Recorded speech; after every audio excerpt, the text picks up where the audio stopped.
caught up in upheaval.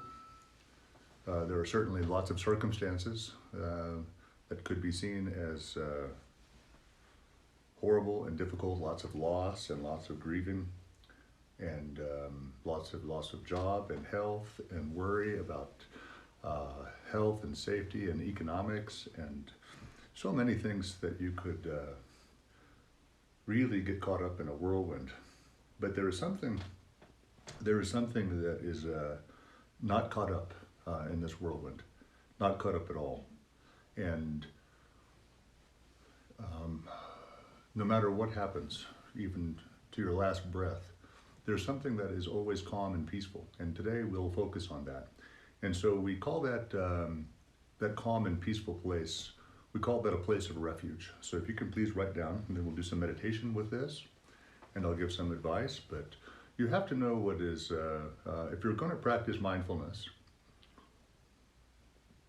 and if you want to have, even forget mindfulness even, but just a maturity of your in regard to your emotional life,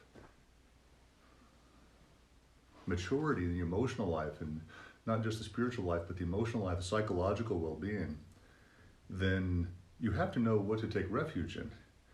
And much of what we do in our community and beyond, and what we hope to share in the world, is what to take refuge in. And everyone takes refuge in something. Everyone, people take refuge in relationships. Yesterday I spoke with a few couples, who are trying to have their relationships be better. And they're not having much success. They can make it a little bit better. They can tweak it all the time. Relationship even with themselves, that can be tweaked a little bit with their self. Relationship with other people, their environment, their ability to stay at home. Is the house a refuge, or is it going outside? Is that a refuge? And so I think it's important to know what we mean by refuge. So there's a Tibetan term for it, refuge. And you consider yourself a refugee, I think, is probably best, a refugee, regardless of your economic status and cultural status, country status. And the Tibetan word, if you can repeat after me, please, is kyabdro. Kyab. Actually, it's just kyab. K-Y-A-B.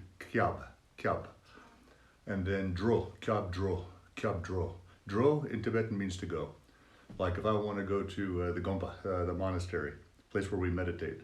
Na Gompa drogi. It's I'm going. Dro. Drogi. And so this is kyabdro, going for refuge. And refuge means a place to go for protection. So that's key. Do you believe that if you do these things, you will be protected from suffering? That is the key to the whole thing. That if you do these things, you'll be protected from suffering. That money will protect you. Having money will protect you from suffering. Having love in your life or relationship will protect you from suffering.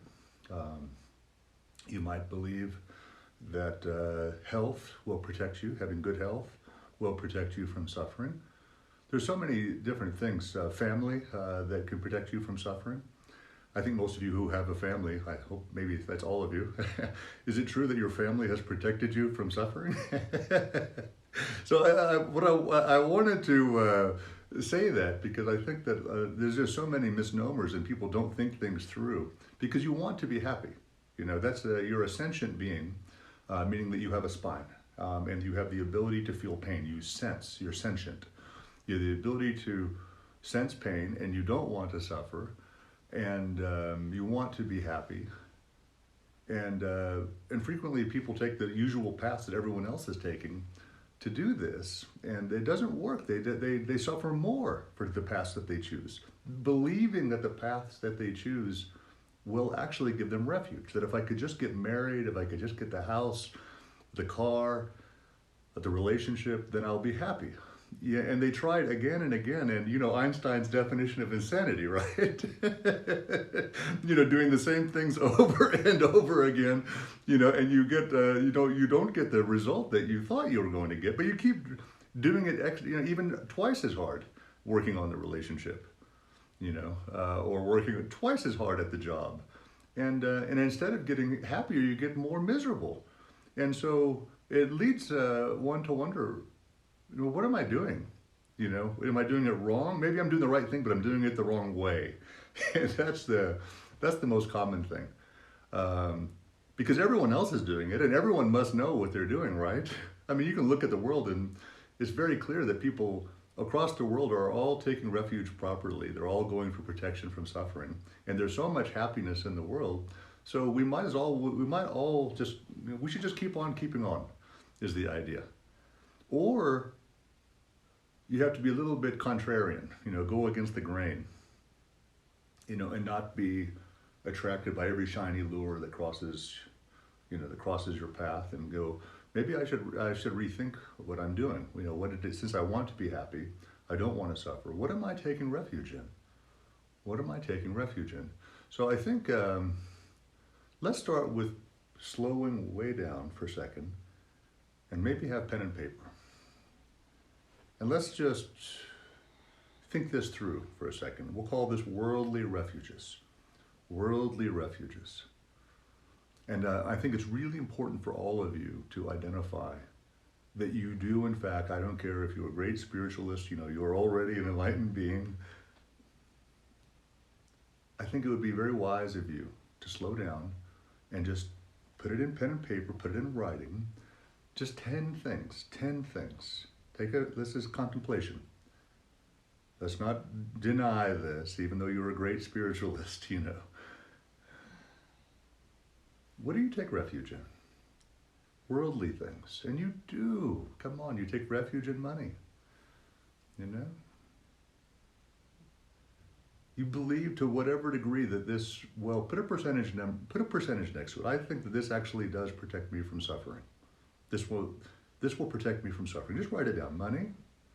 Come on, come on. You have to take your spiritual hat off. Don't lie to yourself. Yeah, I really do. And don't say that you believe it when you think about it, but the way that you actually behave day and night. Forget what your actual highest beliefs are. Like, I know money doesn't do that, but look at how you behave. Your actual behaviors. Versus, bifurcating, or we call spiritual bypassing. Say, oh, I don't believe that at all. But your actions betray you. You actually do think money can protect you from suffering, don't you? You think it will make you happy if you don't. What percentage?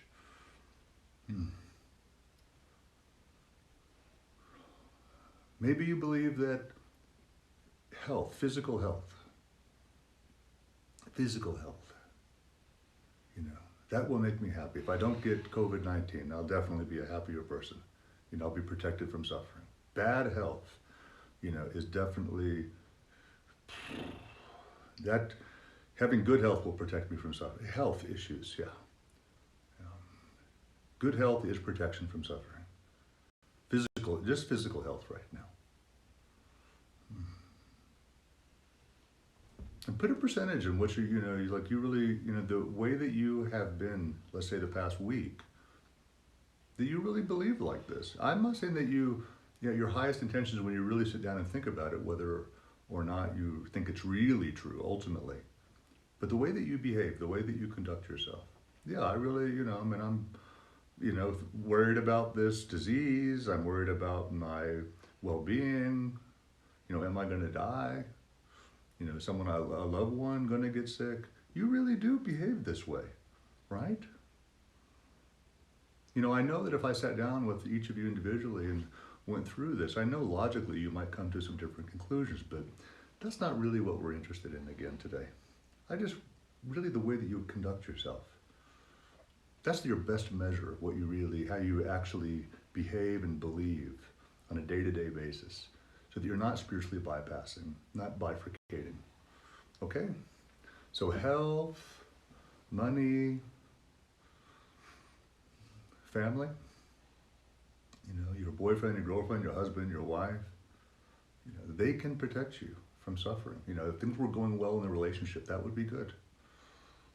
I'd be a happier person. So that believe in the relationship. If I really work hard on the relationship, that'll do it. Children will make me happy, right? I mean, that's obvious, yes, right? 100% on that one for sure. Children, what do you think? If I have a kid, you know, nothing better than having kids to bring happiness. Oh boy, careful what you wish for, you know. Pets, you know, having a dog, a cat, or both will make you happy. I take refuge in cats, you know, I take refuge in dogs, you know, or a fish in a tank or something, or plants, you know, my amazing ability to grow things. Oh, I take refuge in nature. I like going for walks. Many people tell me that they're like a little Thoreau, you know, a little Thoreau.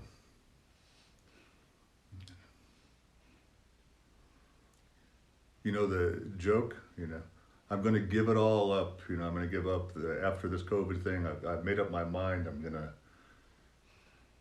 get rid of my job and family, and I'm just going to throw it all away. You get it?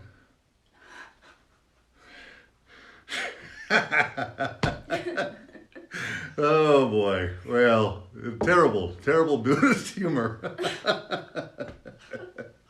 Okay. Well, you didn't like that one. You probably didn't even get it. What's the what is the COVID-19 animal? What's the animal that best represents this pandemic? A raccoon. He's already wearing a mask and he cleans his hands all the time. Yeah? Okay, so enough of my jokes. All right. Let's see. What else do you take refuge in? Go ahead and write down. You know, clearly some of you, you know, being at home has affected your fashion judgment. That's very clear from looking at the screen. So you used to take refuge in fashion. Now it's like you're wearing the same outfit every day. You know, it's like your hair is, you know, slightly homeless. Right. Ever so slightly. My wife, I used to have long hair and I cut it. And now, and everyone said it looked better shorter, but what can I do now? It's getting long again.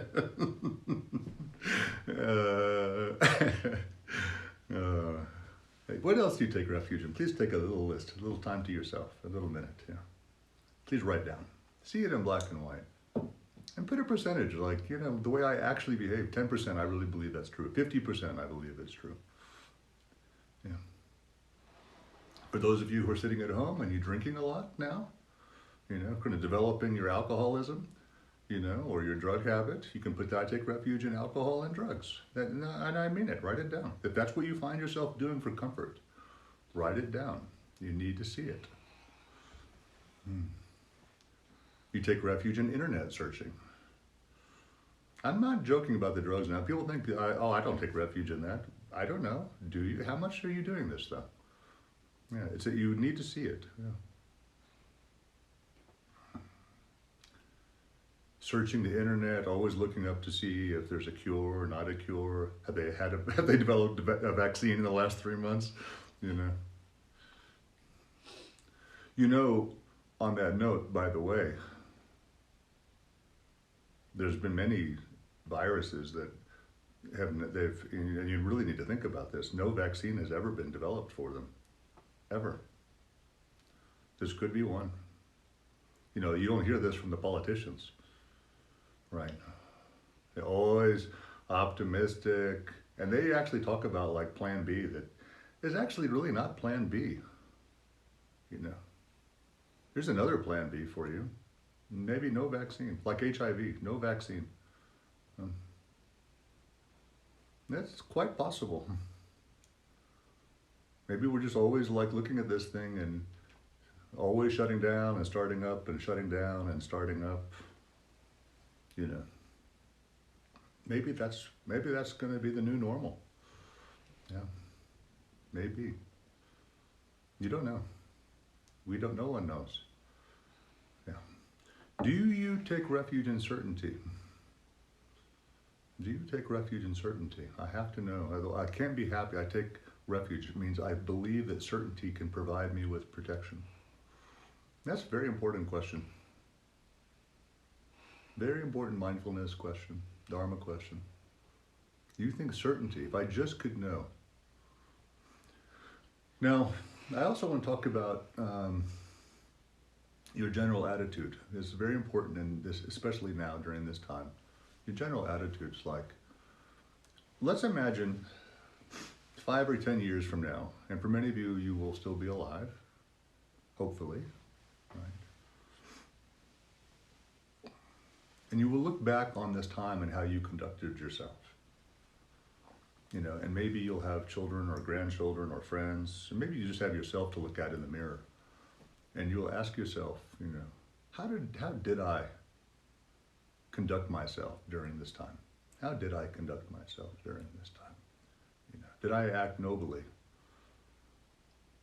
And I would like you to think about this. You know, this is a different part of the refuge now. It's about path and purpose. About path and purpose. Because mostly when people have false refuges, they don't have path and purpose. And I want you to consider this with me. Because there are many people out there during this time that they have all gone to conspiracy theories. And they send conspiracy theories to their friends and family and out into the world. And that's what they did. When they can look back, and do you think that these people will be proud of themselves? That during the time when the world needed my level-headedness the most, this is what I did. I came up with conspiracy theories and I shared them with everyone. I came up with fake medical cures and I shared those. You know, I said, oh, here's some Ayurvedic cure, here's a Tibetan cure, here's a Western medicine cure. Because you got scared. And you believed this and you shared it, or you lived in fear, and then you represented yourself like this. That when the world needed us most, needed your good heart and level-headedness,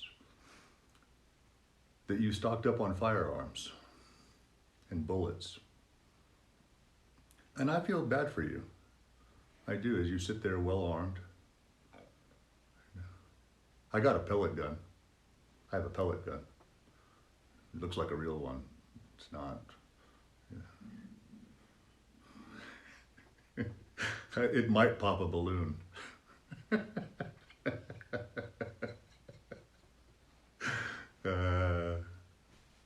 Maybe. But look, how many people are like well armed and ready for the kill? I mean, look how you responded to the pandemic. You know, like, you know, when push came to shove, I thought about how I could kill my neighbors if they came in to get me. And you really think you're clever and you're smart. Yeah? You'd be very proud to tell. You know, when the pandemic hit, I stocked up on drugs, alcohol, and guns. Yeah, and shared conspiracy theories. Other people, they should be proud of themselves too. They looked at the stock market, they had enough money, and they thought, how can I capitalize on this other people's misery? So when you look back in 10 years from now, you can be proud of yourself. Oh, I shorted the market, you know, I timed it, right? And this is how they focus. And they say that they're Buddhist, or they say that they're on the spiritual path. I say, oh, really? Look what you take refuge in. When push came to shove, look what you took refuge in. You took refuge in conspiracy theories. You took refuge in firearms. You took refuge in drugs. You took refuge in alcohol. You took refuge in other people's misery. You hoarded. Go ahead and write it down. I took refuge in, I really believe if I hoarded up on masks and gloves, and then some people are really something, you know. I wanted to figure out how I could resell these things for money. You know, that's what I did in time of crisis. When the world needed me most, I figured out how I can gorge. Yeah, hoard and gorge. Price gouge, whatever it's called. And if you're doing these things, maybe you can pause in your life and figure out, will these things provide me with protection from suffering? Will they? Will having a bunch of guns and lots of bullets,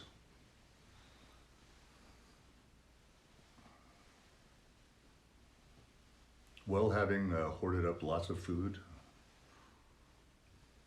and masks and gloves, you can be proud of yourself, no? Do these things provide you with protection from suffering? Do they cause more suffering for yourself and others? I wanted to check you. I want you to check you. I don't want to be the one who does it because I can't. I can only offer you suggestions about what doesn't work. Since as a human being, remember, you want to be happy. You don't just want to survive, you want to be happy. And it's not survival at any cost, really. I mean, this is not, and by the way, when it comes to Darwin, I see so many people misquoting him in The Origin of Species. And, he didn't go to the Galapagos so that you could come back and take from that you're supposed to be a survivalist. And that's not what it's not survival of the fittest. That's not a Darwinian quote. It's adaptation. Darwinism is about adaptation. And I'm asking you, with regard to the thing that is most important to you, being happy and avoiding suffering, are you adapting well? Are you adapting well to this changing environment, to this changing situation? Some of you are going into, in a few months, are going into 3-year retreat. 3-year meditation retreat. It's like seminary, basically, in our tradition. Very traditional thing. Is that a good adaptation? What do you think? Saying, yeah, this thing's probably very realistically going to go on for many years. Unlike what the politicians are telling you, I'll tell you the truth, right? It's probably going to go on for many, many years. If there's going to be a vaccination that you can count on, you can trust in, that'll at least be 1.5 years away. Is going into a meditation retreat, if you can do so, is that a good adaptation? To live simply? To focus on loving kindness and compassion? To calm down? Since you can't really do much anyway. Can't really count on much right now anyway. Is that a good adaptation? To withdraw and from things that you can't control, that you're not in charge of. And since you do want to be happy and you don't want to suffer, is that a good adaptation? Would Darwin agree with this? Or would Darwin look at you and your collection of firearms and drugs and alcohol and conspiracy theories, and he would say, now that is a well-adapted person. Yeah. We're talking basically about a person that's probably not going to make it, right? Not well adapted to the situation. You might survive. You might survive, in a whole.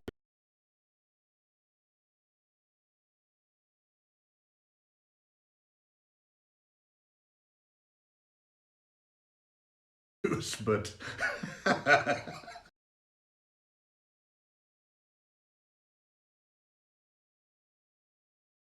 on saltines, toilet paper, and an AK-47. Yeah, please don't reproduce. Do us all a favor, okay? Yeah. Yeah. And by the way, if you were one of those people and someone's locked up in a hole with you, I feel sorry for you, by the way. I mean, yes, you might survive, but I mean, what kind of life is that?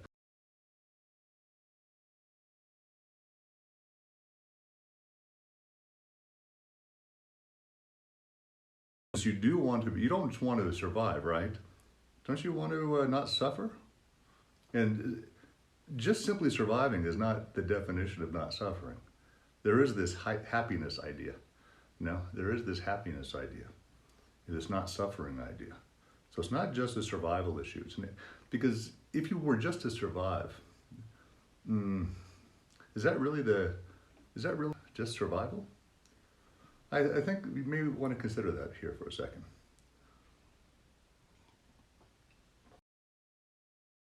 There's a quality of life issue, I think we can say, that we're talking about here. Quality of life issue. not just survival. So what are you doing with regard to quality of life? Is conspiracy theories, is it adding to quality of life? Is it even adding to survival? I mean, like, what if you are on the inside and you know about how the Illuminati are pulling this off again, or the level 23 secret handshake? I guess are they doing the secret handshake still? Or do they wear gloves? I don't know. And maybe it is the Jews. I mean, what are you, what? Is this helpful? Is this helpful? I mean, so what if you know who killed Kennedy and who started all of this? Now, are you adapting to well-being by doing this? By being in the so-called know, one of the 10 million online conspirators who are in the know. I don't think, are you happier? I mean, look at that group of online conspirators. Look at how happy they are.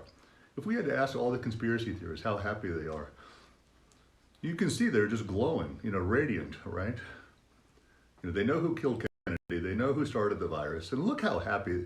It's almost like their conspiracy theories are maladaptive to happiness, isn't it? Maladaptive to happiness. They're miserable. They're miserable. All the people clinging to their guns. You can see, look at the happiness score.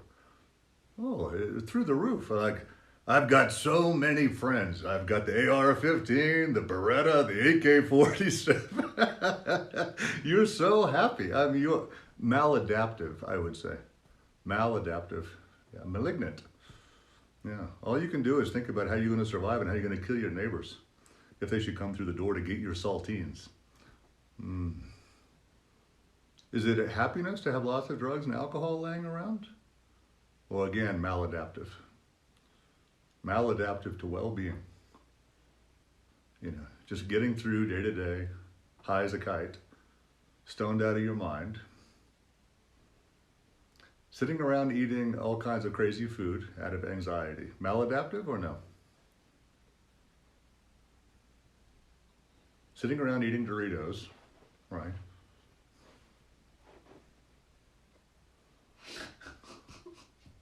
Yes, Darwin would say, this guy's got it going on, Cool Ranch, Doritos, and weed. A lot of weed.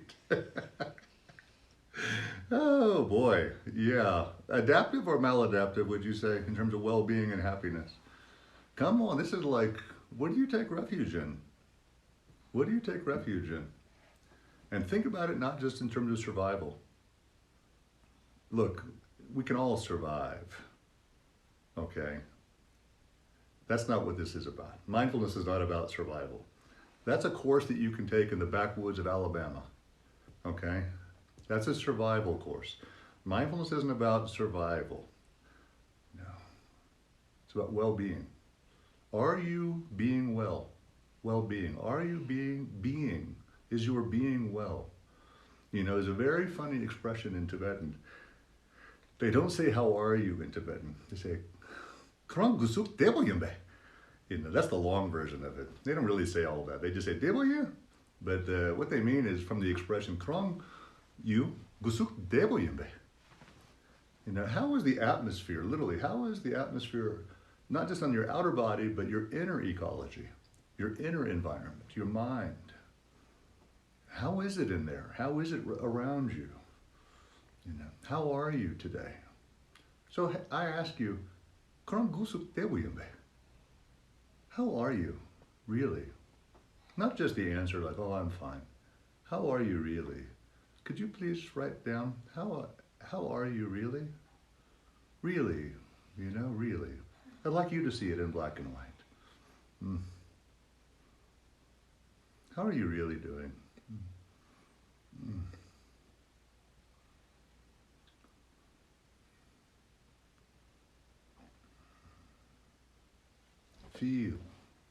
Feel your way into this answer. How are you breathing? How's the muscular tension? How's your face? Is it relaxed and soft? How does your mind feel? Not what you're thinking. How does it feel in there? Is it warm and spacious?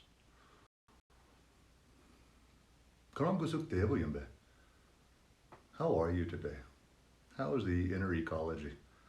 You know, how is the inner ecology doing? You know, think of your mind like, you know, like the Florida Everglades. It's an ecology, it's an ecological system. How is it? Is it operating? Is it working well? You know, what would working well be like to you? Go ahead and what do you think, what is your response to that? If the inner ecology were balanced and harmonious, what qualities would be there in the mind and body? Write that down. I want to see your response to that. Yeah. If the mind and body, if the inner ecology were working well, what would be your response? You know, like, what do you think? What would be the conditions?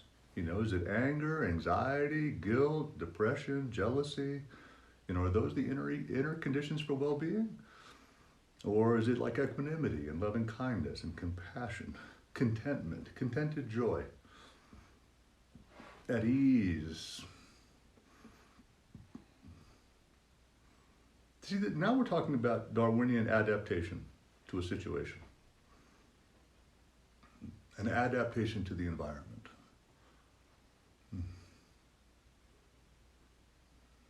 Here we have the outer environment. Would you say high degree of certainty or uncertainty? And I'll give you a little mix, you know, in terms of well-being. I don't talk about it much, but I think today would be a good day to listen, you know. I think in terms of well-being, certainty and uncertainty, the balance here. I think that for well-being, you need some certainty in your life. If everything is 100% uncertain, it's going to be very, very difficult for most beings, for most people. And I don't mean that you're 100% certain that things are going to be a certain way. I mean that you have a relative idea of certainty, like, I think I'll be able to take the next breath. You know, I'll be able to wake up tomorrow. You know, I think I know where the food is coming from. So you have a relative idea of the certainty of safety and security. And we talk about that in meditation retreat, the conditions for meditation. We talk about that quite a bit.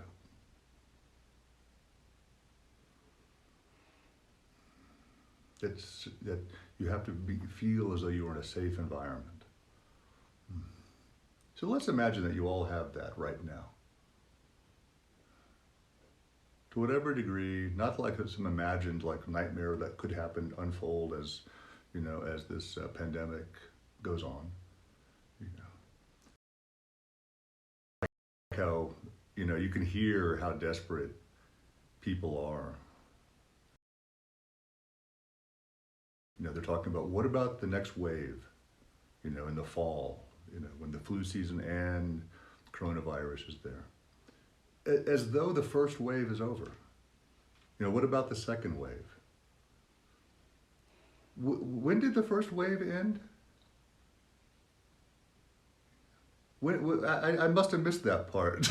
You know, I'm sorry, politicians and all the hopeful people out there who are walking around. When did the first wave end? I just must have missed. Oh, doesn't agree with your politics. I'm sorry. Political certainty, really. That's where you place your hopes.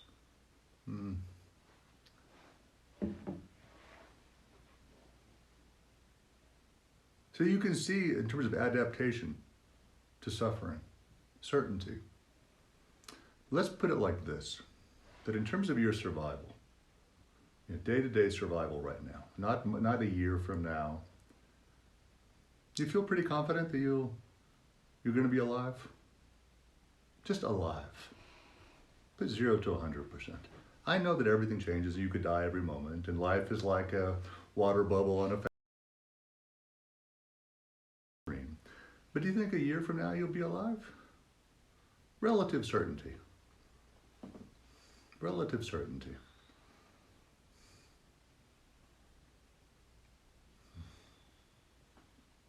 What about health? You think you'll be healthy a year from now? Relative certainty to that, 0 to 100%. I want you to see something. You'll have enough food to eat. Relative certainty that I'll have in a year, the next year I'll have enough food to eat and water, and clean water. I know that there's no given, there's no certainty at all. I'm aware of that. You know, that's not what I'm asking about, but I mean, like, you know, as far as your inner prediction, your inner Nostradamus, we'll call it. You think you're going to have enough food, enough water, enough air, and enough toilet paper? People in India don't answer that. Mm. Americans think it's a need. Sorry about that. I interrupt for the Indian audience. As long as you have your left hand, you're fine, right? Mm. Americans believe that it would be catastrophic if they had to use a left hand, like everyone else in the world. Yeah, a little bit behind the times. Or if you're French, I know you're ahead of us by a few hundred years on this one. It's called a bidet. Okay, it's very, very simple attachment. Since your toilet is already there and you get water into the toilet, it'd be very, very simple to get what you have next to your sink, which is a sprayer. Okay, and then you put that by the toilet. You see that? And that way you don't have to kill trees or anything. See? Or even use the left hand. And so, anyway, thought I'd have some fun with all of this as well. But you think you'll have enough toilet paper? Or you'll figure it out? Either you will have enough toilet paper or you will figure it out that you will not walk around with poop hanging from your butt, everyone. In the next year, do you agree to that sentiment? Yeah. You will figure it out. You are a somewhat crafty human being. Somewhat crafty. Crafty enough to get guns and saltines, but the toilet paper question, a little bit questionable. You can figure out where to get a dime bag, but toilet paper, big questions. Big, like this is the kind of questions that Camus or Sartre would come up with, or Kierkegaard, right? To be or not to be, Real Shakespearean on the toilet paper, right? I think you'll be okay. I don't think you have one meal a day for years as a monk, so I'm pretty confident that you can do less than what you have. And I don't think you need to have all your favorite goodies. You don't have to have chocolates around, believe it or not. You're gonna be okay without the Cadburys. And I see all the meat processing plants closing down, And there's going to be a break in the food. You mean there's going to be a break in the meat supply food chain? And I'm like, well, I think you'll figure it out. I think you're adaptive enough to learn how to garden, isn't it? I think you can figure it out. I'm sure there's a YouTube video around there. I think you could do this. All of you people live in Florida. You have a pool cage. Think garden. Think garden. Yeah, you can do this. You don't need a swimming pool, do you? No. Yeah, gardening. Good idea. Good idea. You've got this. You can do this. You can go on IKEA and you can get your own gardening, IKEA gardening set. Yeah, very, very nice. It can keep you going for a long, long time, like as long as you live, No problem. You can adapt. So here's some other ways that you can adapt for well-being, for being well. So every day you can wake up in the morning. Here's some rules for you to follow if you want to get through this time and have well-being. Okay, and then maybe you'll learn something that you don't have to ever go back to being unwell again. Wake up in the morning, before you get out of bed, before you go pee-pee, first moment of consciousness, 3 things that you're grateful for. 3 things that you're grateful for. Now, make sure you do it the way that I'm going to teach you, because most people do it the wrong way. It's not just a matter of having the attitude of gratitude. There's more to it than that.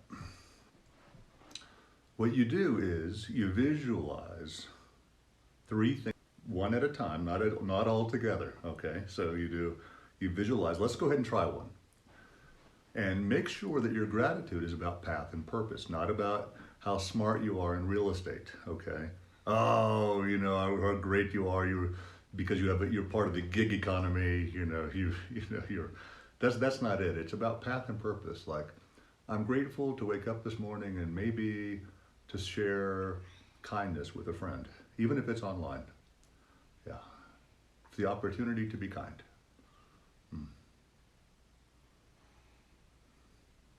And then you visualize yourself doing that, being kind, maybe using your social media effectively, right? Instead of sending out conspiratorial videos, maybe you share something from Jesus or the Dalai Lama, something upbeat, or perhaps something original that you came up with. And then you visualize. Go ahead and visualize yourself sharing something on social media that's not wicked. How about the not political? That's not conspiratorial or has something to do with weapons, right? Maybe something like a good joke, like the ones I've told today. I didn't say I'm funny. Other people tell me that, Okay, come on. So that's a gratitude. Gratitude for the upcoming day, my ability to share kindness. And then you visualize it. Now the thing is not just to visualize it, but to feel it in the body. What that warmth feels like. To take the time and to simply breathe in what it feels like to be grateful. You can do this. Then there's two more. Go ahead, on your own. Path and purpose gratitudes.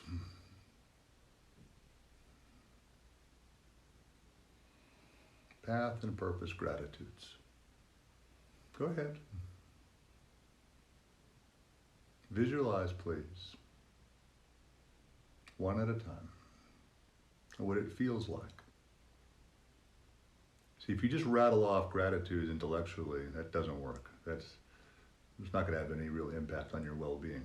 This is called adaptive. Adaptive.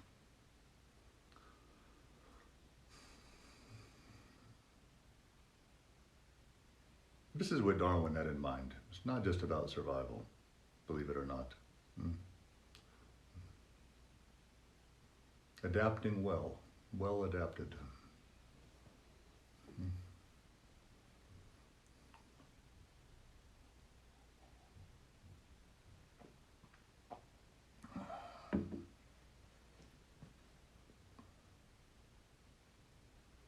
Okay, so you've got 3. All right, and if you don't, come back later. But you want to wake up, and so even before you get out of bed in the morning, your first moment of consciousness, and you have to work at it. Almost everyone actually tells me it's not easy, and that's okay. Put up a good fight, and so be prepared to fight for gratitude. Please write that down. You got to fight for it sometimes. And I would also encourage you over a 3-month period not to repeat any of your gratitudes. To do your best not to repeat any of your gratitudes. So that over a course of 3 months, if you do 3 a day, that's 270 unique gratitudes. 270 unique gratitudes. So essentially what you're doing is you're ending up being grateful for everything. You're ending up being grateful for everything. And of course it's changing your mind, it's changing your outlook, your well-being, from an attitude of fear and lacking in abundance. And it's very difficult to have gratitude and also be depressed. It's also very difficult simultaneously to be grateful and have anxiety. So gratitude is intelligent, and you consider it part of we're making a recipe book today, a recipe book for well-being. And so gratitudes every day, please don't miss a day. A day without gratitude is a bad day for your inner ecology, for your inner environment. And sometimes people think that they're really developed on the spiritual path, and they feel more and more aloof and more alone, and they feel like some of these practices are below them or beneath them, or in some way. And I don't know what they're thinking, but these are the very foundations. And even if you have a supposedly really high spiritual practice, but it's devoid of gratitude, then I can tell you your high spiritual practice is going to come crashing down. 100%, guaranteed. The attitude of gratitude and humility, hopefully, is part of your practice. Being humble. Necessary ingredient. Necessary ingredient is humility. call beginner's mind. Sometimes in Zen we call I don't know mind. I don't know. What is this? I don't know what this is. But I want to, is it a mind of childlike exploration and figuring things out? You know? I would be very careful also in terms of well-being, who you associate with. Who you associate with. So let's do a little experiment with association, okay? So association, the five people that you associate with the closest, okay? Go ahead and just write their names down, please. Yeah. Association is very, very important.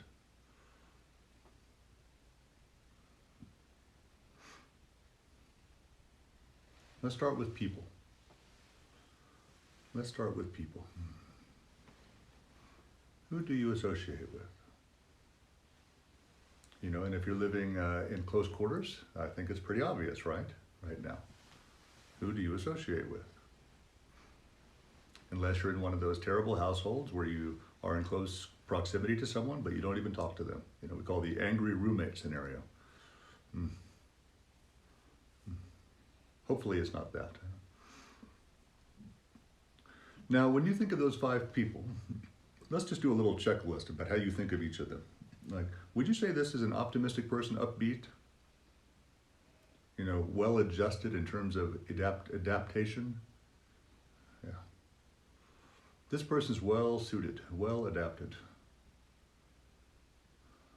for this situation, for this environment. You want to know the answer to this. Who do you associate with? Now, we're going to add a 6th person to this so that we're not being judgmental. Put yourself in there too, at the very bottom there. Okay, not at the top, at the bottom, so the 6th person. Okay? Because you don't want, what I'm trying to show you is you don't want someone who's not well adapted associating closely with another person who's not well adapted.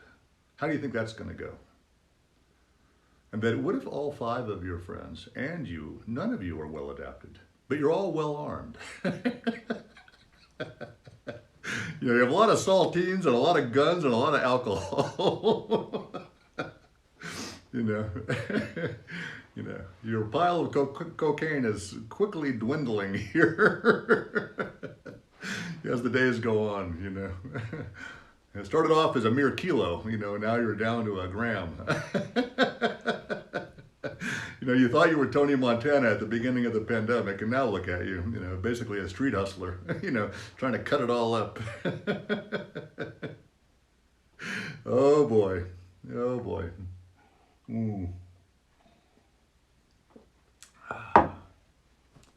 So, are any of your associates, your 5 closest associates, dealers? You know, psychiatrists? Never mind. Okay, all right. Oh, that was tough. Sorry about that. Sorry about that one. Okay, your 5 closest associates, you know, are they well adapted to this situation or not? And are you? You know, now, do your associates practice gratitude? Are they grateful? You know, what's their diet like, including yours? You know, is your diet adapted to the situation? Are you eating well? Are you loaded up on sugar and carbs, processed foods? You know, do you have a freezer full of dead animals? You know, are you well adapted to the situation? You know, you have a bloody freezer on your hands?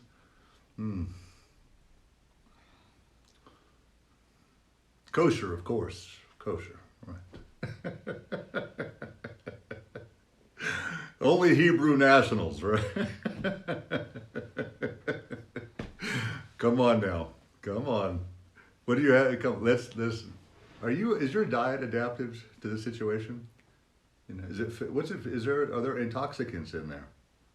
Are you trying to avoid? You know, because you can't avoid the situation. You can try, drown yourself out. Right.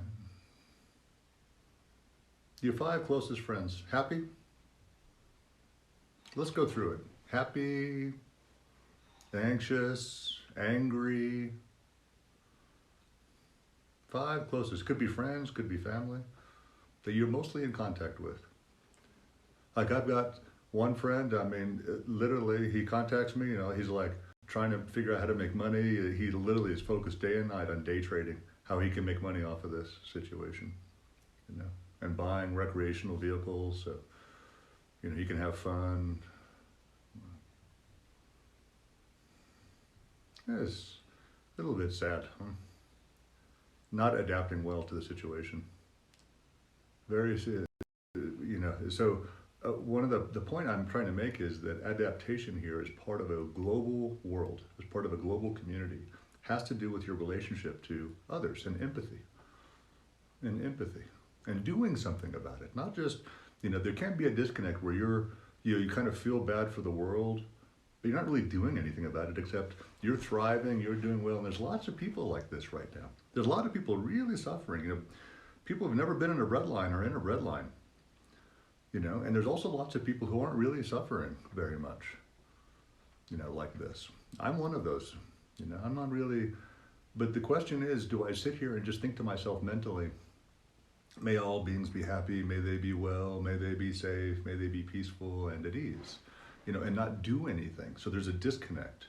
And you can feel it. It's like you're disassociative, disassociative. And so can you use, even if you're stuck at home and all you have is on your internet, can you use that time wisely? And of course you can. You can call people up. You can have, you can make it your plan to uplift people, to encourage people, to do all the things that we're talking about today, to be grateful, to eat better, to live well, to stop thinking about just survival,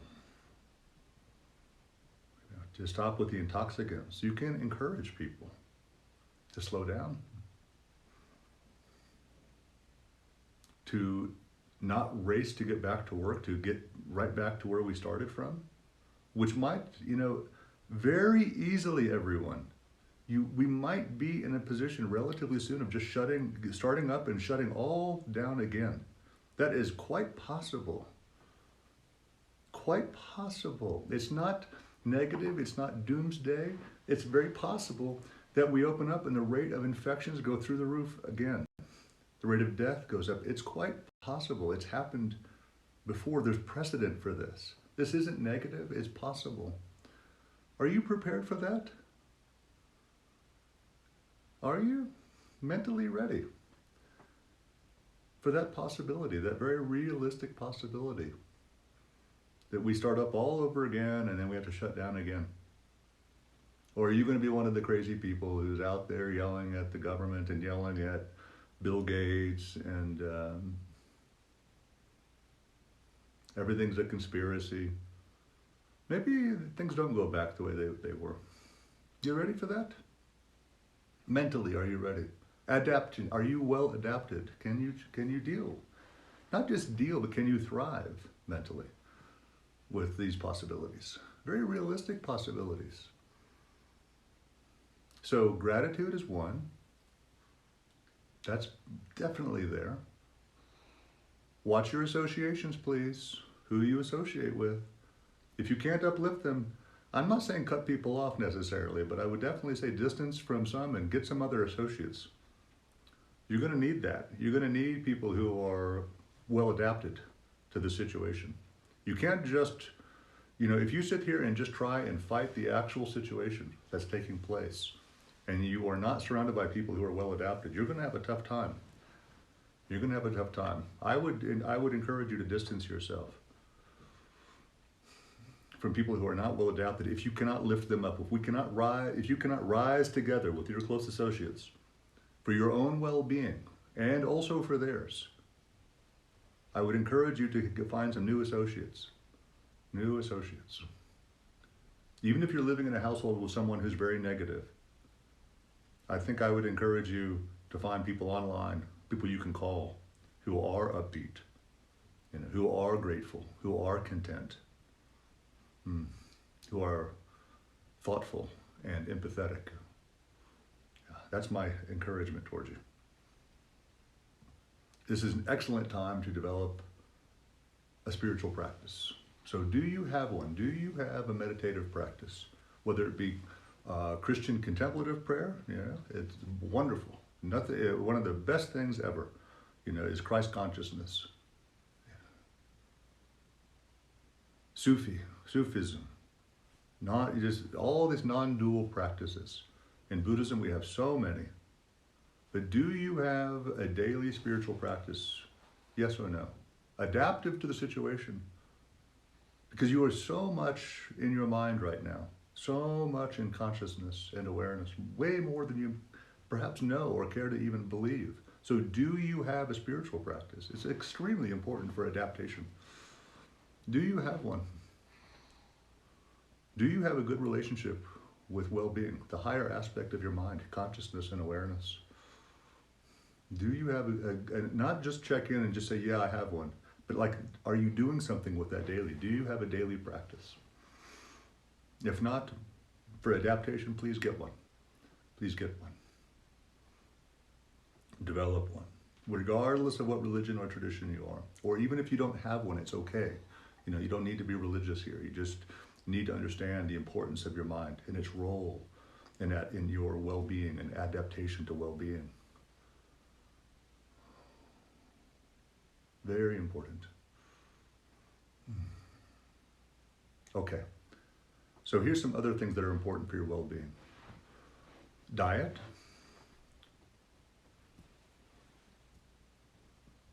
So you want to cut out the sugars. You want to cut out the processed foods. You want to cut out the intoxicants. And if you can't cut them out completely, at least limit them greatly. Lots of water. Lots of hydration. A spiritual practice. And exercise. Exercise. And if it's not possible to keep yourself safe and exercise outside, then inside. But if it's possible to keep yourself safe, maybe in a backyard, something like that, exercise outside is preferable. Exercise in greenery. Everything I'm going through is a psychological well-being checklist that you are outside in greenery if possible. If not, it's okay. But make sure you get exercise 4 to 5 times a week. And what you're looking for in terms of mental health is getting your heart rate up. So up until about age 45, it's usually around 117 beats per minute.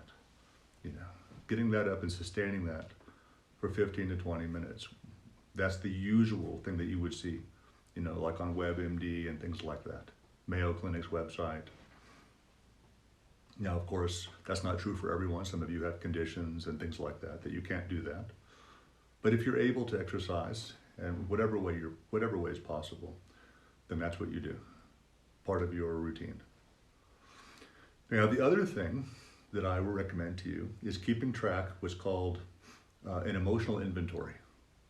An emotional inventory every single day is really important for you, and especially now more than ever, an emotional inventory is important. And you start off with destructive emotions as part of the inventory. And what you do is you track, okay? Anger, anxiety, guilt, depression. Write these things down in a vertical descending order. Anger, anxiety, guilt, depression, jealousy, and pride. Anger, anxiety, guilt, depression, jealousy, and pride. So what you do is you just score every day 0 to 10 each of these things. And there's no right or wrong, and no judgment, please. That's key. No judgment in these scores. So it's a clinical assessment. So the difference between judgment and a clinical assessment. So if you went to a doctor's office, and let's say that you were the nurse, and you went in, and a client comes into the doctor's office and weighs is 5'2", 5 feet 2 inches, and weighs 300 pounds. Then you just write down the height and the weight. 5 feet 2, 320 pounds. That's a clinical observation. Okay, do you understand? There's no judgment in there. If you were a judgmental nurse, what do you write? Wow, right? This person's huge. What a fatty. They're never going to, I mean, they're probably going to lose a leg. You know, I mean, you understand? That's not a clinical observation. That's a judgment. Yeah. I bet this person can't even see their toes. Look at how big their stomach is. You know, there's none of, you understand? You know, there's none of that. I bet this person wears mom jeans. None of this, please. None of this. You just write down as a clinical assessment. So if we were to ask you about your anger for the past week, 0 to 10, 10 being the highest, 0 non-existent, what would you say? Clinical observation, no judgment, please. Then you write that in, 0 to 10. You can't do it right, you can't do it wrong. It's just how you see yourself. And of course, if you were to ask your 5 closest associates, they would this number, right? They would generally agree. You're your best witness always when it comes to this clinical observation. But you also want to, kind of double check yourself and go, I wonder if, would other people agree with this? And there shouldn't be too much of a discrepancy, It's one thing if you think you're like a 6 and they think you're a 10, right? When it comes to anger, about the same. The way that you see yourself and the way other people see you is more or less the same. Yeah. So anxiety, what'd you say? 0 to 10. Worrying about the future. Not planning, but worrying about the future. 0 to 10.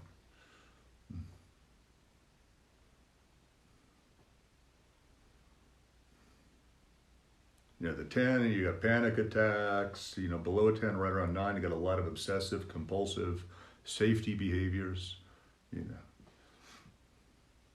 Used to be what obsessive compulsive behaviors are now, but now it's actually, that's not an obsessive compulsive, washing your hands all the time, that's not an obsessive compulsive behavior anymore. That's actually something you want to be doing, like a raccoon, right? Raccoons don't have OCD, right? So what's the difference? You're doing things, very methodically, you have kind of a ritual, like, in order to be safe, I have to fold my clothes a certain way. I have to put them in the closet a certain way. I have to have, my hangers are all about an inch apart, and if I do that, then everything's going to be okay in my life. So a belief that there are some ritualistic behaviors that will keep you safe, and if you don't, then you will fall into heavy-duty anxiety. That's the idea. Okay? So don't confuse what are actually safety behaviors for health and well-being right now for obsessive compulsive behaviors, like cleaning your house. There's a difference between keeping it clean, right, and keeping it orderly and believing that if I just, just get every little crack and every little corner and get everything just right, then, then I'll be safe, right? Okay. So anxiety and then guilt, believing that your self-worth has been diminished, because of some behavior that you've done, that you've done something wrong and now your behavior, your well-being.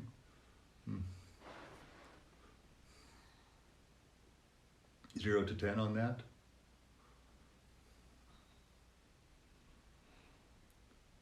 And then your depression score, your belief that your needs are not being met. Belief that your needs are not being met. Hopeless to, and essentially hopeless to get them met. You're unable to affect meaningful change in your life.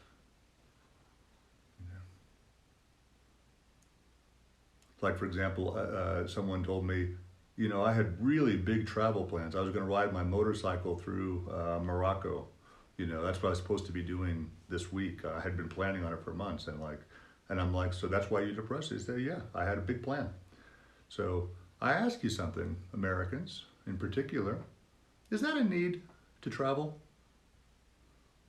Is it a need? Yes or no? Or is it a preference? Yes or no? Is it a need or is it a preference? Because Americans confuse needs for preferences all the time, and then they get depressed when their preferences aren't met. And the rest of the world thinks we're crazy, and they're probably onto something.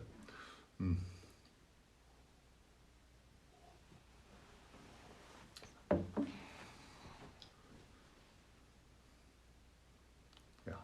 Okay. So, Depression at the top end is catatonic. You don't even want to get out of bed in the morning. You don't even want to take a shower. The basic hygiene is failing you, right? That's the idea.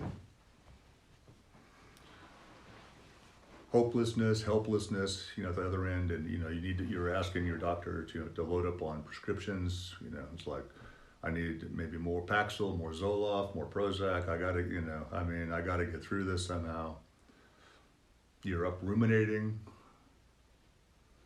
day and night. You can't focus. Thought flipping the same depressing thoughts over and over and over again. And of course, the only way out is, by yelling at someone or taking drugs or a combination thereof is the idea, right? If I could just yell at more people, I'd be happier. If I just had more conspiracy theories, then, more time to watch History's Unsolved Mysteries, late night. It must be is it like Atlantis or is it the Egyptians, or the UFOs? Hopefully you're not wasting your time on conspiracy sites, right? Right? Right? Right? Because you are adaptive, right? To well-being and to happiness. Conspiracy theories and well adapted to happiness. Put it together. Does it go together or no?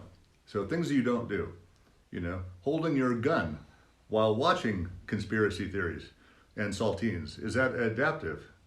Yeah. Look at how intelligent Canadians are. They have one mass killing last month and they just ban assault rifles. That's called adaptive. Yeah. Americans are like, mass killing, I should get a gun too. A lot of them. Adaptive. Right? Not just a survival adaptive. Don't forget, well-being adaptive. That's what we're doing here. Okay. So, jealousy. You're jealous of others. Yeah, jealousy score 0 to 10. You're jealous of your neighbor's unbelievable stockpile, right?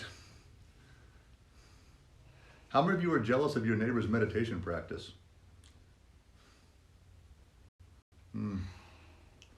See, that's something Americans don't. He's got a lot of guns. He's got a lot of toilet paper and a lot of saltines. He's watched more conspiracy videos than I have. Okay, how about something that you could look at your neighbor and be like, wow, they're doing really well. They're really happy. That you would like to emulate instead of being jealous of. And hopefully your 5 closest associates are doing these things, right? They're well adapted. Yeah. They're practicing their meditation, they're meditative. They have low destructive emotion scores like you do. They have low destructive emotion scores. Our emotional inventory is really important. So jealousy is comparing and rating. Comparing and rating 0 to 10. Comparing yourself to others is lesser than, equal to, or better than. Yeah. Jealousy. Comparing and rating. And you could also compare and rate yourself, right now would be really easy. You could be in competition and you could be jealous of your old self. I thought by now this is where I would be. Maybe you finally got to the middle class and now it's all evaporating. Maybe you're going to go back to, being below the poverty line. Could be like that. So maybe you're jealous of who you used to be just a few weeks ago. Maybe you're comparing yourself to that person and wondering when will you get back to it, to the person you used to be. Yeah, jealousy. So there's 2 jealousy scores. Jealousy with others and jealousy with yourself. Comparing yourself to others and comparing yourself to yourself. All of these are destructive emotions because they serve no benefit to adaptive well-being. Because here you are right now. Comparing yourself to others and comparing yourself to how you used to be, there's nothing good here. It's nothing inspiring. It's not going to encourage you to be a better contemplative or a better contented being. Yeah. There's nothing in jealousy that is adaptive to acceptance, to self-acceptance, to the way things are right now. So therein lies the problem with jealousy. There is nothing adaptive to well-being, which is acceptance of yourself as you actually are, which is right now. Yeah. Okay. Then pride. Not the good pride, where you think, I'm a good dad or I'm a good, a good survivalist. you know, this is not that kind of pride. This is the pride where you think you're right about everything. Yeah. Oh, I think the death rate is a lot lower than what they're actually telling us, and I'm pretty sure I'm right about that. I've kind of become a statistician lately. Or you're a doctor.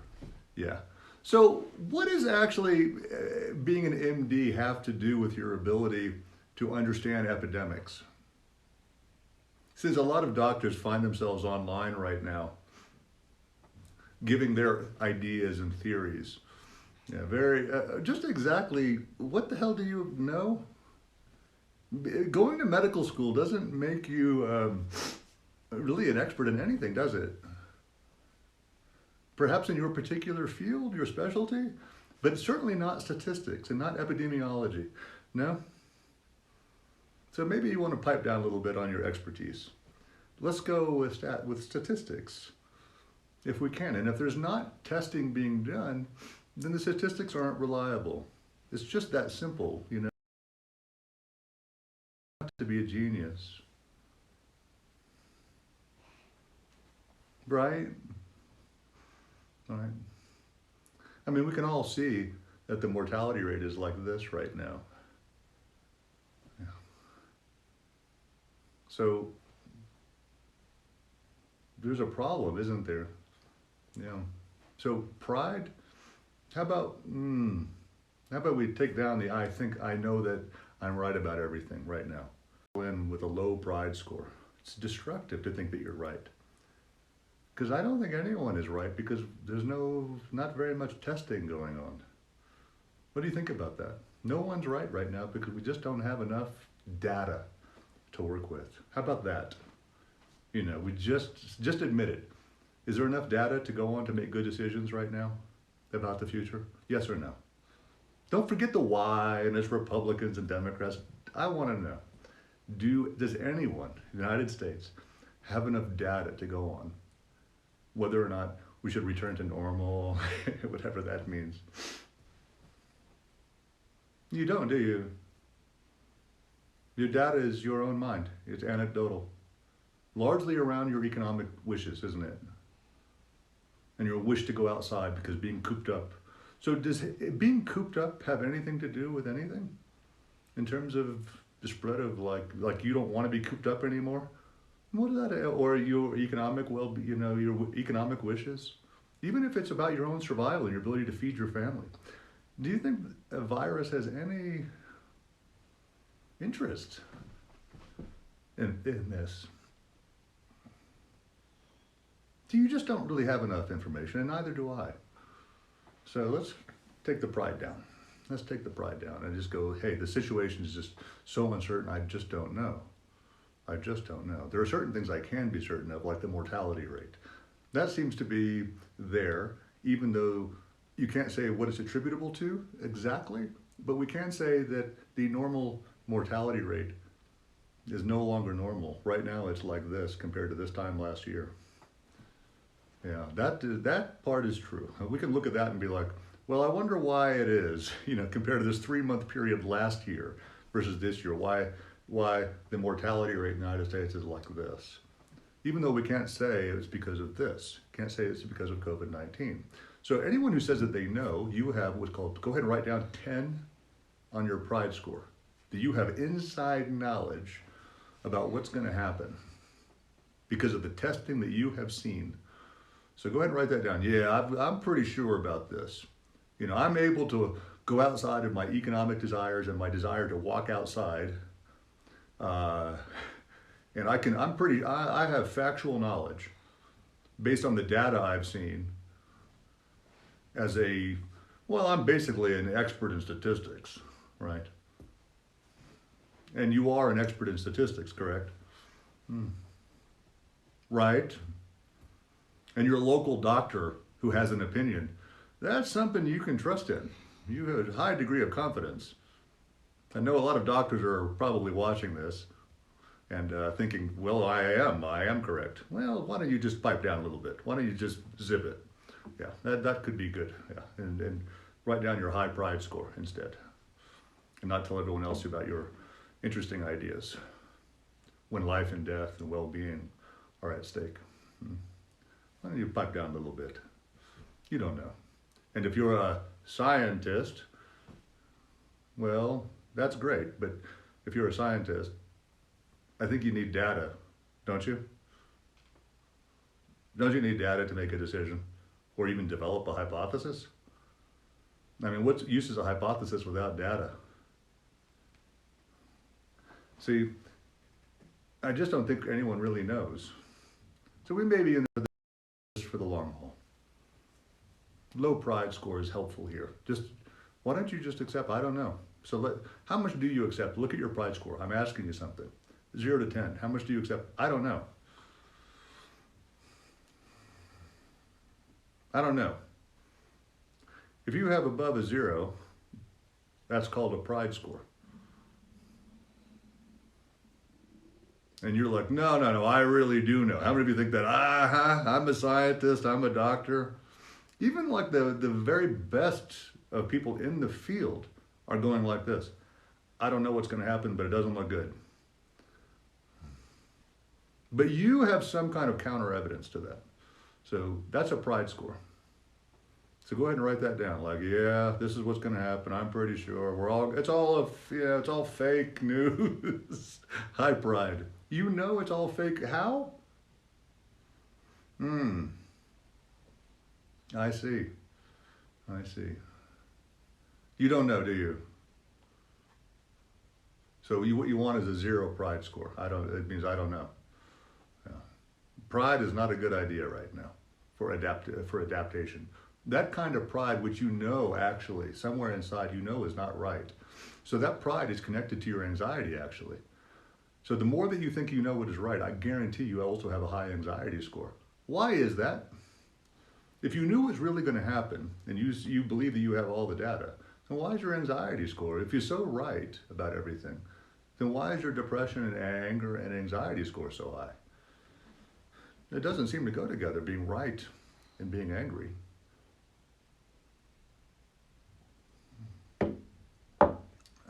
Maybe low on the destructive emotion scores.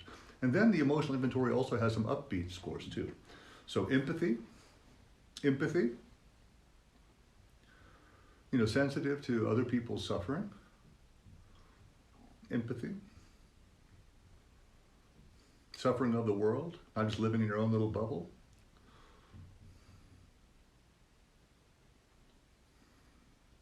Important, no? And then equanimity, the ability to hear information and not react to it. Equanimity, hear information. Like you could turn on the news, right, and not just be jerked around, isn't it? Receive news from your family, not be jerked around. It's not easy. I'm not saying that. It's just an equanimity score. It's a clinical observation, please. Ability to sort of maintain, like right now, all kinds of issues. My family, health issues. My dog maybe has distemper, maybe will die soon. My mother has cancer. My stepfather has cancer. We have a hotel that we can't have any guests in. I mean, you could really say this is a cause for stress and suffering, right? We're starting a 3-year retreat in a few months. I may have to teach it online for a while. So, equanimity score, 0 to 10, please, for you. Mine hasn't been perfect this week, but I'll say a 7. High equanimity. These are inverse numbers. Still maintaining love and kindness and compassion, even with some of the most interesting information I've personally received. Watching the same news as you, things come and go. Equanimity. Information comes in, goes out. Maintaining compassion. So love and kindness, compassion, these are scores. What's your love and kindness score? Your love for others. Love for yourself and others. Two love scores there, love for yourself and love for others. Meaning you just, the wish to be happy by love. Compassion, the wish for yourself, that's two scores. Wish for yourself and the wish for others not to suffer. General wish, please. Very, very important scores.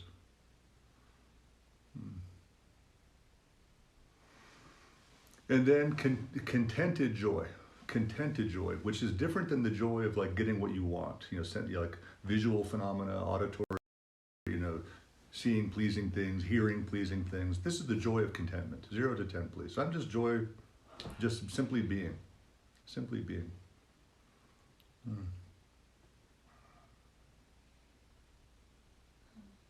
Regardless of what is happening in the external environment, my inner being, my inner ecology, contented. Very important. Okay. Now, when you do have higher scores, that you know what to do with them, when you have high destructive emotion scores, that you know what to do with them, that you know how to dispute your own thinking, your own negative thinking, that you know how to dispute your own negative thinking. Like you don't just believe everything you think. You don't just believe everything you think. So this has to do with your mind. We'll call this your mindfulness score. Your mindfulness score. Like you don't attach to everything that crosses your mental radar and your emotional radar. Yeah. It's all questionable. It's all questionable. That's really important here. It's all questionable. You know, the president says something and, you know, you think, should I believe this? Let me help you with that one. No. Yeah, that's a simple one. Yeah. But now the same is also true for just like the president, in the same way you definitely don't believe anything he says. When you have a thought, same thing, please. Same thing. Same thing as, you know, like think of it like your own thought process is like your inner president. Your inner president. In the same way you would never believe that joker, that you would never believe your inner joker. Okay? The one who tells you all kinds of stories, right? So many people, they don't like the president, you know, they don't like all the stories he tells and the lying. And I say, why do you have such a strong reaction? And I say, you have something in common with the president. And they go, no, I do not. And I go, oh, you do. You tell tall tales and you believe them. You don't like that he tells tall tales and it looks like he believes his own bullshit. No? Isn't it true? It looks like he tells lots of tall tales every time he speaks, and then he gets all emotionally wound up, and you're like, God, what a prick. And I'm like, look in the mirror, look in the mirror. You know anyone else who tells tall tales? Anyone? Come on, raise your hand. Let's be honest. Do you know anyone? Everyone, do you know anyone else who tells themselves tall tales and believes their own bullshit? See? Now, some of you aren't raising your hands. That's called a high pride score. Right, so write that down. You know, I believe my own bullshit. I don't believe anyone else's bullshit, but I believe my own, right? And you call yourself a great yogi. I see. Yeah, spiritual pride. So you tell yourself stories that you believe them to be true, and then so I want to show you something. See, remember, this class was all about taking refuge. So can you take refuge in the stories that cross your mind, the screen of your mind? Can they protect you from suffering? What about getting angry? Does that protect you? Because you use it a lot. Look at your anger score and anxiety and depression and guilt. You use them a lot. You know, we'll call it your favorite emotions. Look at your favorite emotions. Which has the highest score, your anger or your love score? Anxiety or compassion? Jealousy, which is your favorite? Come on, look at your scores. You wrote them down. It's a clinical observation. What's your favorite destructive emotion? Which one do you go to the most?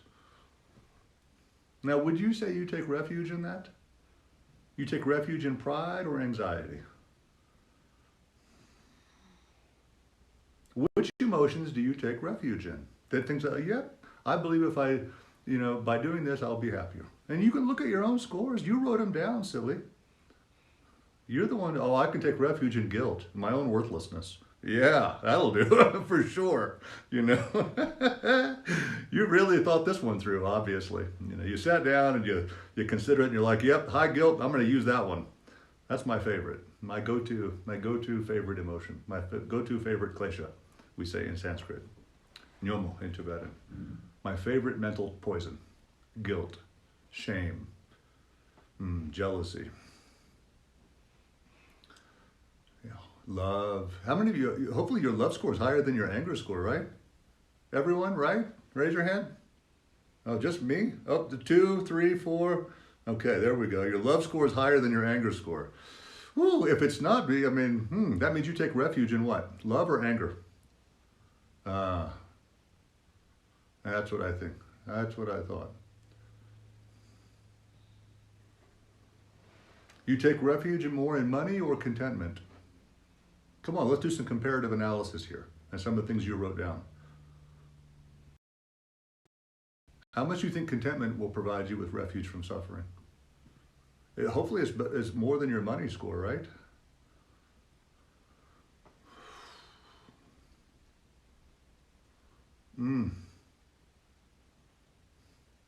You want to take a look at this and be like, I'm asking you a question. Are you well adapted? Look at your scores. And because you're not stuck, these scores are not static. This is the wonderful benefit of impermanence, is that everything can change. But if you don't have the raw data, see, remember that data conversation we were having? Now you have it. You may not have epidemiological data, but you do have this data. You have data about your own inner ecology right now. Look. Now, once you have data, you can do something about it. So you may not have any real data with regard to COVID-19 that you can, as a business owner, should I open or not? Because you really don't have any, you know? But you do have this. You have your inner ecology data. And that's where your subjective response does in fact matter. How angry you see yourself, how loving you see yourself, how kind you see, all of this matters because to be happy. And do you realize, take a look at your scores. Who is responsible for those scores? And this is what's key. If you're going to be adaptive, if you're going to be mindfully adaptive, then you have to take a look at this. Yeah, you don't have to, but if you want to be adaptive to this situation, look at all the numbers that you've written down. Your anger score, your love score, your anxiety score, your compassion score, your empathy score. All of these things matter in terms of your adaptive well-being. So I'm going to ask you one serious question about this. Who is responsible for those scores? Who's responsible for changing them? Is it your husband, your wife, your dog, your cat, your physical health? Can you be sick and have high positive scores, in other words? Yes or no? Like the 16th Karmapa, who died in the University of Chicago Hospital of cancer. He was like, I literally have a friend who was there with him during the entire process. Jimpala. He was telling me he was there with His Holiness, with the Karmapa. And I've seen it on video, and now I have a friend. He told me, he was happy as could be. He was only concerned about the welfare of others. And he was happy and joyous, and he didn't seem to experience any pain because he was focused on the welfare of other people. Who was responsible then for the Karmapa's happiness? Did the Karmapa ever look to someone else and think, oh, it's someone else's responsibility? And I ask you the same question, even though you're not the Karmapa, but you have the same mind. You have the same mind of potential and possibility. So I ask you, when you look at your scores, who is responsible for your scores? And are you going to do something about it? Are you going to adapt? Or will you be maladaptive? Here's what maladaptive means. That you blame other people and the environment for your well-being.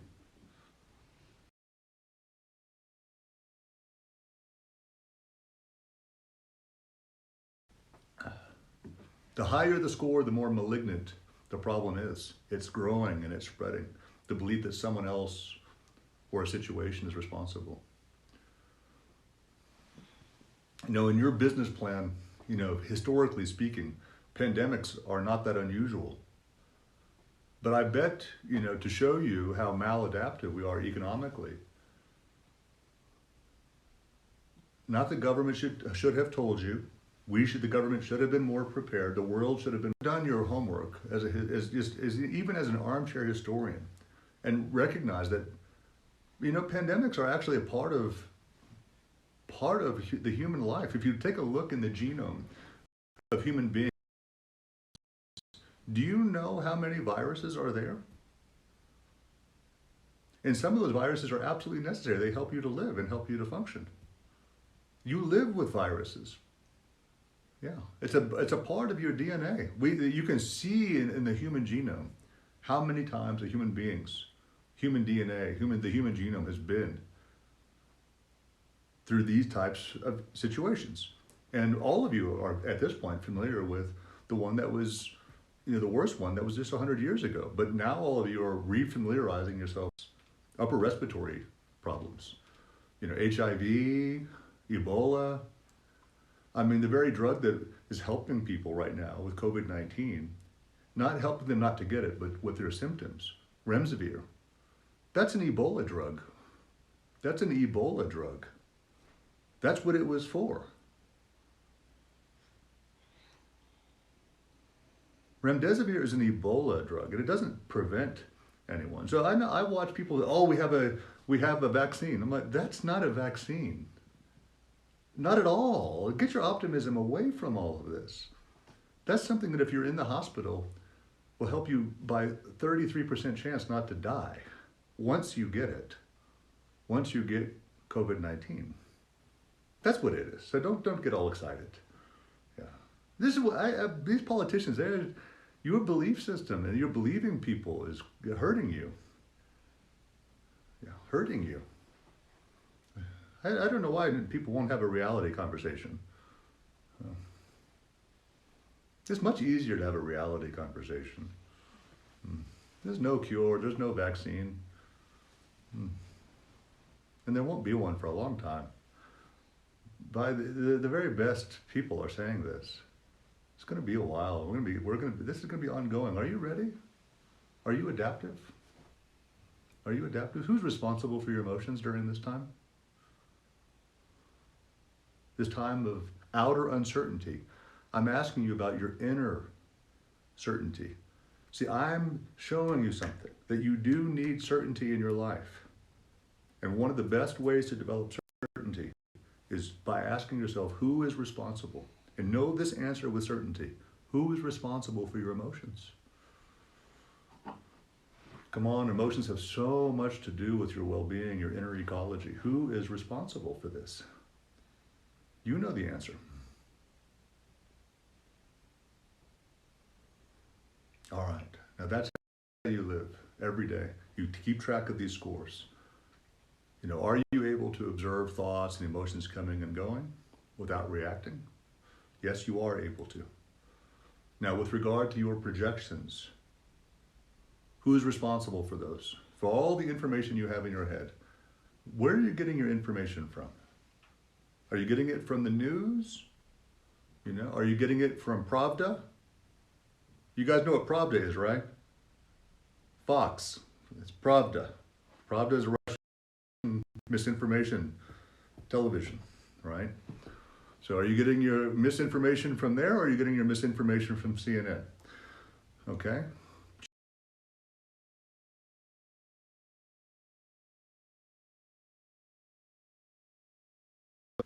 And those poor people that lived in the Soviet Union, they got all that bad information. They were really... I know you probably think you're not in that same situation. But I'm talking about not your country collapsing, I'm talking about your inner ecology collapsing. And I keep hearing about this, like the world is falling apart.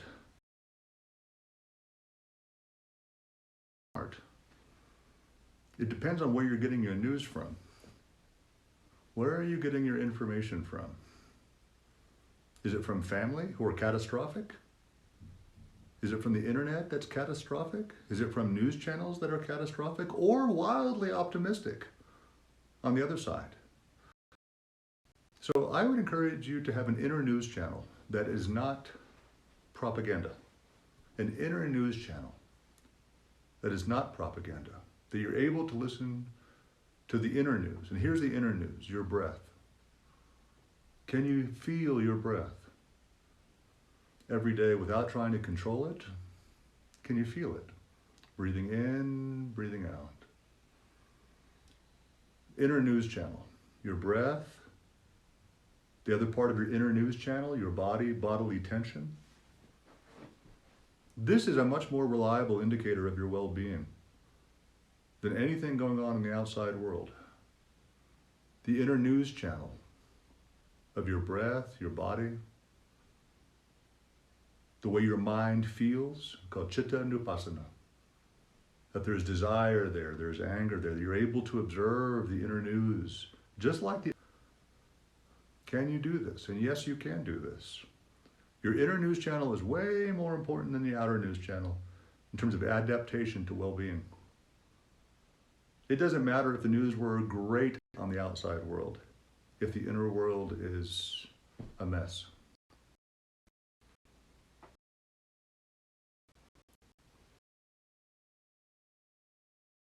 Most of you have seen that when you thought the world was going halfway decently, the inner world was a mess. So we can't say that the outer world and the inner world, are totally connected or totally disconnected, but we can say that you are responsible for your projections. In other words, you are responsible not only for the external channel that you turn on, right? Everyone agree, you are responsible if you watch CNN or Fox, right? Or MSNBC, right? Or whatever. Who is responsible for that channel clicker, right? You are. You're responsible for the news that goes in. You're responsible, in other words, for the misinformation that goes into your head, right? No one's making you put misinformation in your head. No one's making you put in conspiracy theories. You didn't develop this on your own. You purposefully chose this stuff, right? And you chose to believe it. This is up to you. You chose to believe this craziness. You chose to believe the president. You chose to put him on so that you can then disbelieve him too every day. If you're just getting upset every day, over and over, and saying, oh my God, he's lying again. I mean, how many times do you need to know that someone's lying to you? And then you get angry. I mean, it looks like you're the crazy one, not him. You're the one choosing to put misinformation in your head and then get angry at your own choice. You don't have to watch that channel. Now, your inner channel is the same. It's not any different. What channel do you have it on? The anger channel? Look at your scores so you know how to answer this. Do you have the channel on the anger channel? Do you have it on the drug channel? Look at the intoxicants. What is your channel and who is responsible for putting your mind on that? It's just like watching CNN. You say, oh, CNN's giving me anxiety. No. CNN is CNN. Fox is Fox. That's a channel that you chose. That's the outer channel, the inner channel of anxiety. Who is responsible for that? You'll never, ever going to be adaptive to well-being until you take emotional responsibility. 100% emotional responsibility. Who is responsible for your inner channel and what you put it on? You can turn your channel from anger to love with a flip of a switch. With a flip of a switch, you can go from hating someone to flipping the channel and having compassion for them. It is up to you. That's called mental pliancy. Please write that down. The flexibility. Pliancy means flexibility. Do you know that you are flexible? Do you know that that is the capacity of the mind? That is the natural, innate capacity of the mind. We call it Buddha nature. Buddha nature. Tathagata Garva. The capacity to switch channels. Just like that. But you have to know that you have that capacity. And otherwise you are disempowering yourself by believing that other people are making you watch this channel, the anger channel, the anxiety channel. That's not true. That's up to you. And don't disempower yourself by believing other people are responsible for this. So that's, if you want to have a healthy recipe for well-being, to be adaptive in this environment, you know, it's not about having a lot of guns and ammunition. It's not about having lots of toilet paper or saltines. That's not it. This, what we've gone over today, this is called adaptation. Adaptation to one's outer and inner environment. All right, this is the new Darwin, the new Darwinism. It's adaptation to well-being, not just adaptation to survival.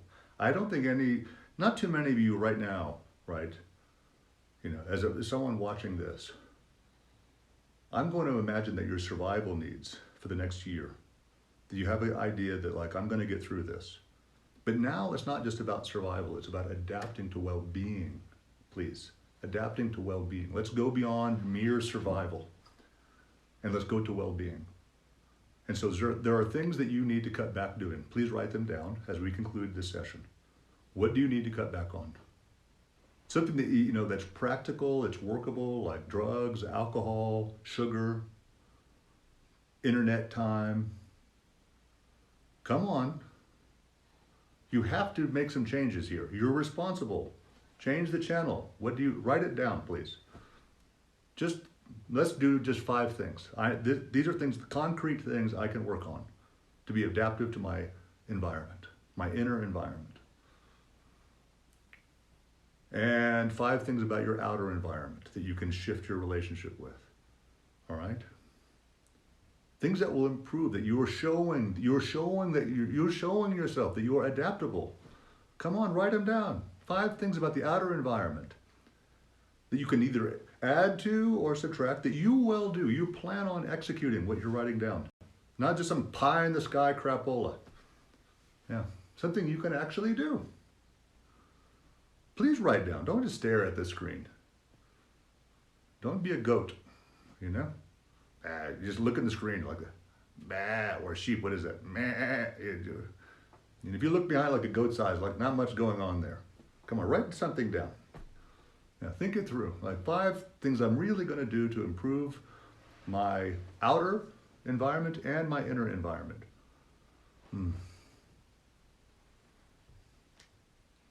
We all have things to work on. I need to raise my equanimity. I got dragged into some stories a little bit this week. I need to raise it. Yeah, my reactivity. Generally, I don't. But that's the great thing about these times. You know, they point out where you need to grow, what you have to work on. I'm grateful for all of this.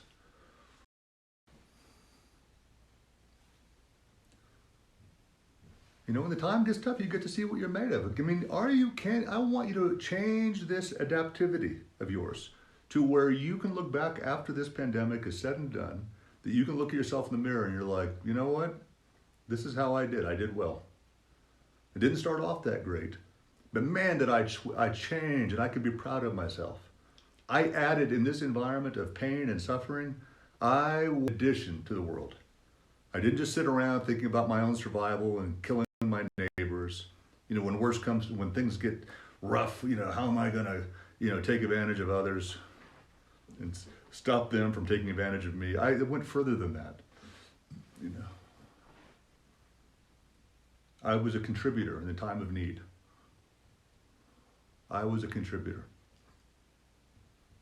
And I'm going to say something that many of you don't want to hear in terms of what you could do to be of greatest contribution. That many of you do not want to hear, and it's not my job to tell you what you want to hear, as you know. My job is different. If you want to know what the singular greatest contribution you can have during this time, and there is nothing higher, change you. Change you. Change your inner environment. I know that many of you would like, in fact, to help the outer world. You would like to do something. But I believe, in fact, not I believe, I know that many of your beliefs about changing the outer environment and how you can be of help. I don't believe that if you change your inner environment, that most of the ways that you believe that you would be of help and of use to yourself and others, would go away if you simply woke up. If you simply woke up. If you raised your positive scores and lowered your destructive scores and took total responsibility for your emotions and projections. That's what I suggest you work on first and foremost, is changing you. Changing you and changing your view. That's the best thing. It's not what you want to hear. Some of you have a high caregiver, you think you're a caregiver and that's your job to go out into the world. I think that's also important, but that's afterward. The most important thing that you can do is change your own. Calm down. Calm down the anger and calm down the anxiety, calm down the guilt, the sadness, the jealousy, the pride. Develop your inner psyche, your inner world, inner ecology, please. That's most important. And for those of you going into retreat, we know we have 30-day retreat that starts soon. That's wise of you. For those of you going into 3-year retreat, that's very smart of you. You're taking what we're saying to heart. For those of you who are just waiting and waiting and waiting, to go back to the world and the way things were, you're doing yourself a huge disservice and you're being maladaptive, not only to yourself but also to society. We don't know where things stand. That's a fact. This is what politicians aren't telling you. We just don't know. Out there, it may get worse. That's a very, very realistic possibility. That's not worse from the virus's standpoint. It's just worse for your wishes, your wish to go outside, your wish to get back to making money and consuming things, survival needs with your family. But the virus doesn't care about this. And not at all. It has no interest in this. It's not a living thing that wants to kill you or not kill you. It's just a virus. It's not a living organism like that. It needs you. In other words, it needs your cells, to keep going. It needs your cells. So it has no interest in whether or not you are, living or dying, or whether you go back to work, or whether you like it. It's not like that. And so what can you do in a situation like this? Is you can change your inner world, your inner ecology. That's adaptive to this environment, these times, in this situation. Not your wishes to go back to work. That's maladaptive. Maladaptive. Like it's adaptive to not touch your face, all the time and wear gloves and wear a mask. That's adaptive. It's also adaptive now in the same way that you would wear gloves and a mask. It's adaptive to change your relationship to your inner ecology. Okay, so that's that. I'll stop there. All right, and I'll take some questions if you have any. We have time for a few minutes. But I wanted to give you a mental health recipe, a well-being and an adaptive recipe for these times. So any thoughts or questions, observations? Something I've said that sounds irreasonable, unreasonable, Maybe you're a right-wing Republican with a lot of saltines and guns. Yeah, maybe you disagree. Go ahead, all right, let's hear. Yeah.